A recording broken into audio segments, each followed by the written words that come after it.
this project, I started off in orthographic view. This is something that I wouldn't do for every design, but in this case, it was very helpful because early on, I kind of decided that I wanted this to be a pretty humanoid robot. And in that case, I'm not going to be redesigning or reinventing the wheel in terms of like how the legs work and how the arms work. That's all going to be pretty standard.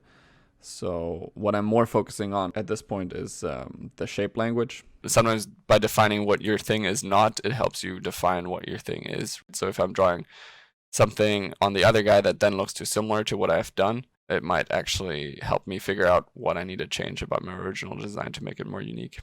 So here's something that I sometimes do for complex stuff like this, especially it's good to kind of get like a gesture down like this. Sometimes I just work straight in line, like for spaceships and stuff like that. But sometimes it helps doing like this kind of like an underdrawing of just the pose.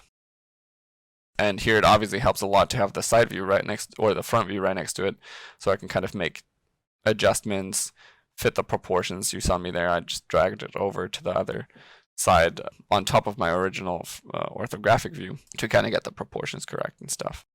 You'll probably have to make some adjustments like between the orthographics and what you're drawing.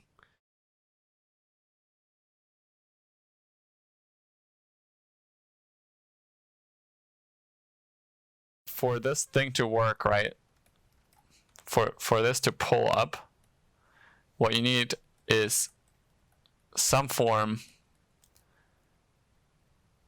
to reduce this distance, right? So there are different existing mechanical ways of doing this, but we can also try to make up our own. We have to reduce this distance, right? We want to make that shorter.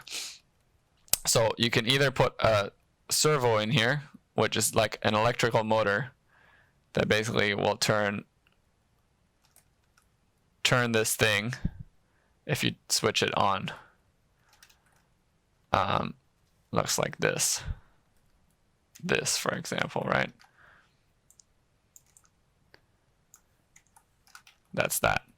Then the other way we can do is by actually connecting just like human muscle here and here. And this is a muscle that kind of contracts, right? So that's how humans do it.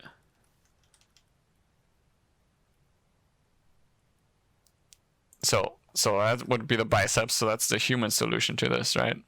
So with the muscle thing, one problem is that you also have to have one on the back.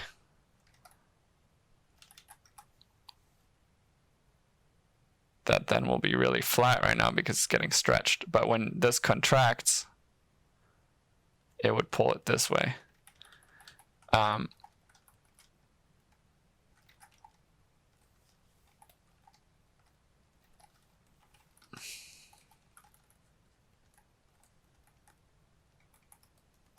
So that's the human solution. Now, for excavators or something, what you have here is you basically just have a piston.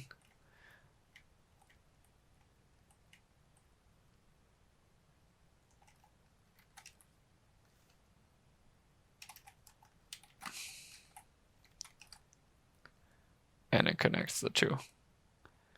Right, this would be like the standard engineering solution for this. The way this works is there's like fluid or whatever that gets pumped or sucked out of this tube, which makes this thing go in or out. So that there's an opportunity there that, for example, I didn't have in the front view, right? Is kind of implying a bit of like a back and a front weight of the, or making the head a bit more like back heavy there, that you wouldn't be able to get that read from just looking at it from front of you. But I think that's something that you'll notice, like when you're turning it in perspective, you need different areas of interest. So playing with the basically the, not the front ortho, but the side ortho in that case, but just doing it while I'm drawing in perspective helps a lot. Usually you'll find objects will have one side that is the dominating side, right? So for example, on a car, right, like you only really know it's a car when you see it from the side, and everything else is like basically a box if you just look at silhouette. So that's an easy way to figure out what that dominating side is most of the time is like if you look at a kid's drawing of it, they'll draw it from the dominating like iconic kind of side, because they draw more icons than they draw like the way things look real in reality, I guess. So a bike, like if you draw a bike from the front, it's pretty hard to tell what it is, but if you see it from the side, it's easier to tell. And I think the same applies to like, yeah, for example, in this case, that's where I drew the front view first because it's more of the identifiable area of the robot.